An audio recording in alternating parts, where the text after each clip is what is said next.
You'd never guess what I got up to today. I decided to take a little detour from my usual realm of industrial design and tried my hand at street art. Yes, you heard it right.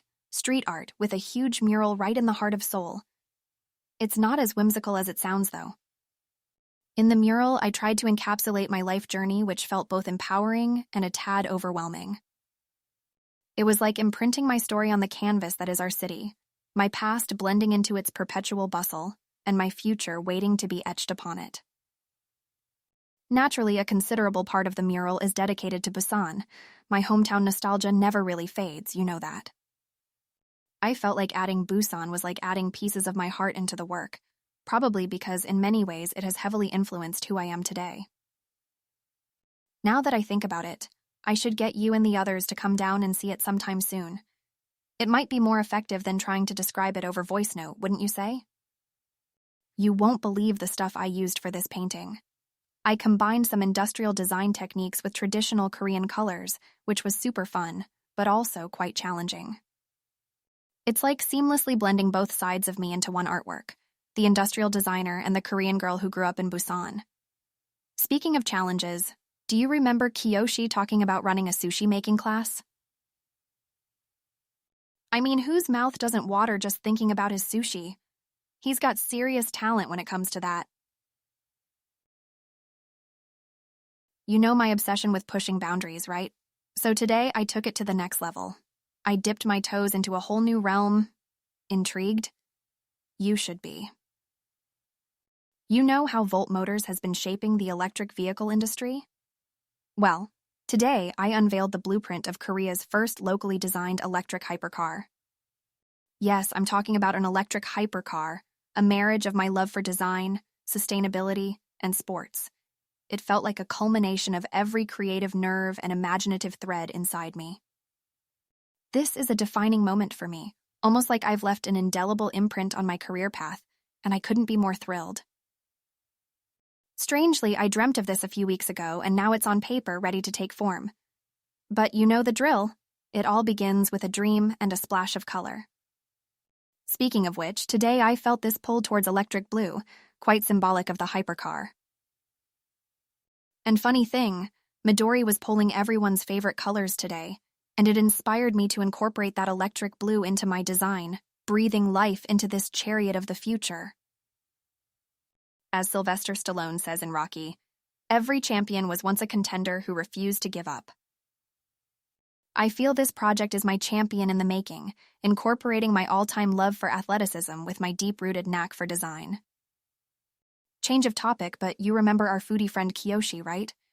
He teased us with his matcha ice cream today, said it was divine, and I honestly can't wait to try it. He's a real wizard in the kitchen, a cook who brings Tokyo to Seoul. Looks like another visit to Taste of Tokyo is in order. Oh, and there's more. Us movie buffs decided on regular movie nights with his homemade sushi on the menu. I am already excited about this new tradition. In other news, Midori recommended a song called Thunder by Drew Cole to listen to, so if you're into indie music, why not give it a shot? You know how we enjoy new musical experiences. I always trust Mid's music senses. Speaking of senses, I still need to finish Noodles in the Wind. Midori and Kiyoshi keep recommending new films and series. I sometimes feel like I'm on a never-ending watchlist marathon.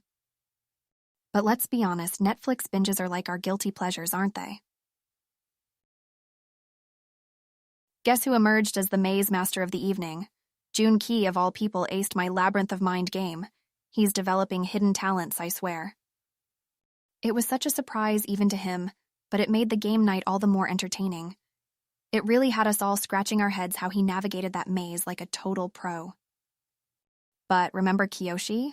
He brought in his usual high-tech skepticism, couldn't quite wrap his head around a fully holographic board game. And Midori was all praise and ideas, even suggested I should look into patenting it.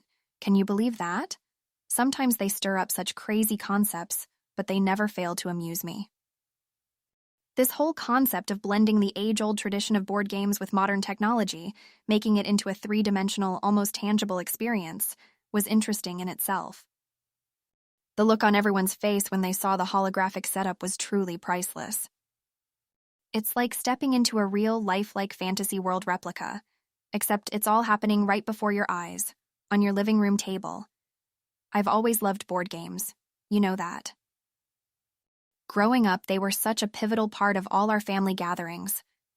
And being a designer, I've been constantly looking at ways to paint a futuristic yet reminiscent picture of our beloved pastime. And last night was an embodiment of that vision. It's amazing what a little technical twist can do to an otherwise traditional game night. Not only does it add a futuristic touch to the games, but it also makes the experience much more immersive and entertaining. And with the sheer variety of games available, the possibilities are pretty much boundless. Remember Hannah? She seemed to be the most engrossed in the entire setup. At one point, I thought she was going to dissect the entire setup out of curiosity. And you will not believe this. But for once, I didn't serve jjajangmyeon for dinner. Yes, I know. Shocking. No jjajangmyeon at my official game nights. But don't worry, I didn't go too off-script. Ended up making this mayo tteokbokki recipe I found online, which, by the way, turned out really appetizing. Okay, the day is calling. I need to brainstorm on ways to innovate our workplace. My team has been assigned a slight, huge task of space maximization, which I am excited and nervous about. You know how much I love challenges, and I am more than ready to take this up. But before I head off, quick recommendation, do listen to Saturn by Sleeping at Last. It's been on my loop for 3 days and I love it. We'll catch up with you soon. Bye.